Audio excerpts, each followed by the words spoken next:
Selamat datang ya di kampungnya para pedagang kelontong Madura. Iya, ini rumah-rumah mereka. Makin bikin terpana, rumah-rumah mewah tampak kian megah dengan arsitektur khas Eropa.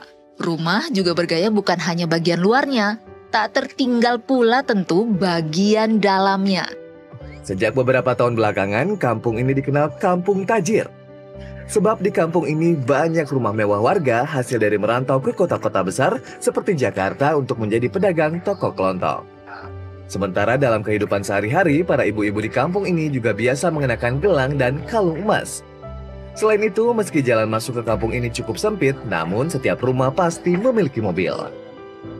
Warung kelontong. Mungkin di antara kalian menyepelekan penghasilan dari bisnis warung kecil ini yang menjual beraneka ragam produk pangan yang mungkin memiliki keuntungan yang kecil.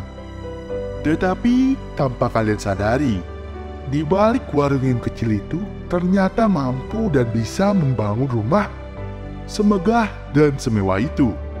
Apa yang menjadi kunci sukses warung Madura?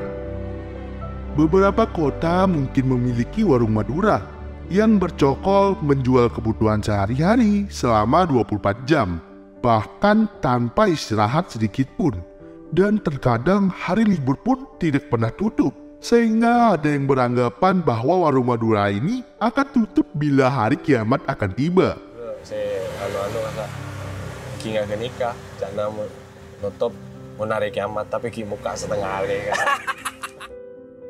Oleh karena itu, keberadaannya menjadi tumpuan masyarakat sekitarnya. Ada beberapa hal yang melatar belakangi keberhasilan dari berdirinya warung Madura ini. Seperti halnya warung Tegal atau warteg yang tersebar di berbagai kota di Indonesia. Warung Madura pun demikian. Bedanya, warteg hanya menjual makanan rumahan saja, sedangkan di warung Madura adalah warung yang menjual beraneka ragam produk seperti layaknya Indomaret atau Alfamart. Seperti yang kita sudah ketahui, warung Madura memiliki ciri umum adalah warung kecil atau sempit, namun memiliki banyak barang yang memenuhi setiap sudutnya. Dan tergolong lengkap produknya, semua tersedia di warung Madura. Penjualannya mulai rokok, sembako, bensin, hingga makanan ringan lainnya. Ciri khusus penjual warung Madura, yakni memiliki kebiasaan para penjualnya yang sering menelpon setiap menjaga tokonya. Pasti di kota kalian juga sama deh. Coba perhatikan penjual warung Madura. Dan kebiasaannya lainnya adalah penggunaan sarung oleh penjualnya. Pasti deh, coba perhatikan penjual warung Madura di dekat rumah kalian. Namun, selain keunikan yang secara tidak langsung menjadi strategi pemasaran mereka, ada beberapa hal yang membuat warung Madura laris manis, bahkan bertahan di tengah badai pandemi COVID-19. Mengutip dari kumparan Direktur Center of Law and Economic Studies, Bima Yudhistira menjelaskan beberapa hal yang membuat bisnis kelontong Madura sukses, bahkan mampu menyaingi toko retail Alfamart dan Indomaret. Yang pertama adalah jaringan logistik. Banyaknya barang yang dijual di kelontong atau warung-warung mau nggak mau membuat si pemilik usaha harus memiliki hubungan dengan banyak pemasok. Nah, sedangkan di warung Madura ternyata jaringan tersebut sudah terbentuk sangat baik. Biasanya itu terjadi karena ada hubungan kekeluargaan sesama komunitas Madura. Hubungan persaudaraan ini sangat kuat, juga membuat warung Madura nggak kesulitan merekrut karyawannya. Ekspansinya pun dibantu dengan rekrutmen pekerja berasal dari keluarga dekat di komunitas Madura. Itu salah satu membuat biaya tenaga kerja relatif lebih rendah daripada minimarket seperti Indomaret dan juga Alfamart. Yang kedua, nggak adanya biaya parkir. Meski biaya parkir hanya 2.000, tapi hal itu lumayan menjadi pertimbangan para konsumen. Bayangkan saja jika kamu akan membeli suatu barang yang harganya hanya Rp5.000, tapi kamu juga harus bayar parkir. Tentunya pasti kamu akan berpikir ulang ke tempat yang ada biaya parkirnya kan? Hal itu nggak akan terjadi jika kamu belanja di warung Madura.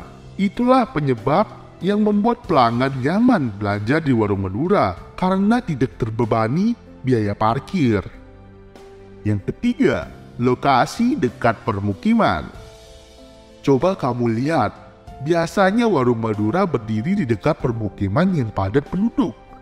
Letaknya yang strategis ditambah produk penjualannya yang relatif lengkap membuat warga setempat tidak perlu pergi jauh-jauh untuk belanja ke toko besar. Adanya produk perawatan tubuh dan kosmetik yang memiliki harga terjangkau, ada sembako, minuman ringan, dan produk pangan lainnya, sehingga itu membuat mereka bisa mendapatkan segmentasi pasar yang lebih stabil. Yang terakhir, mentalitas orang Madura. Coba kamu perhatikan orang Madura di sekitarmu. Baik yang bekerja sebagai pedagang sate Madura, warung Madura, atau profesi lainnya. Kebanyakan dari mereka memiliki semangat, mentalitas, dan etos kerja yang tinggi. Serta mereka bergotong royong dan membangun jejaring bisnis di berbagai kota. Itulah yang menjadi kunci di balik menjamurnya warung Madura yang ada di berbagai wilayah saat ini. Keberhasilan dalam bisnis warung kecil tidaklah mudah, tetapi bagi mereka yang pantang menyerah, kesuksesan akan datang. Setiap tantangan dan hambatan adalah peluang untuk belajar dan berkembang. Orang sukses dalam berbisnis warung kecil tidak pernah menyerah. Mereka terus berjuang, beradaptasi, dan mencari solusi untuk menghadapi setiap masalah yang akan muncul. Kegigihan dan ketekunan mereka menghadapi setiap tantangan adalah kunci menuju kesuksesan. Mereka memiliki tekad dan motivasi yang kuat untuk menghadapi dan bertahan dan melanjutkan perjalanan bisnis mereka. Walaupun menghadapi kendala atau kegagalan, mereka memiliki visi yang jelas, rencana yang baik, dan tindakan yang konsisten untuk mencapai tujuan mereka. Mereka tidak pernah menyerah dan selalu berusaha semaksimal mungkin untuk meraih kesuksesan dalam berbisnis warung kecil yang dikenal sebagai warung Madura. Hal ini memiliki arti pentingnya motivasi dan ketekunan dalam meraih kesuksesan dalam berbisnis. Tantangan dan hambatan adalah bagian yang tak terpisahkan dari dunia bisnis, terutama bagi pebisnis skala kecil seperti warung Madura.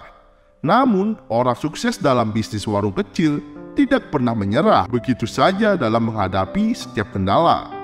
Mereka memiliki semangat dan tekad yang kuat untuk terus maju, belajar dari pengalaman, dan mencari solusi kreatif untuk mengatasi masalah. Mereka memiliki visi yang jelas dan merencanakan yang baik untuk mengarahkan tindakan mereka secara konsisten dalam menjalankannya. Mereka tidak mudah menyerah atau putus asa, tetapi terus berusaha untuk mencapai tujuan mereka. Pesan motivasi ini menginspirasi untuk tetap gigih, pantang menyerah, dan berjuang untuk meraih kesuksesan dalam berbisnis apapun di dalam hidup ini.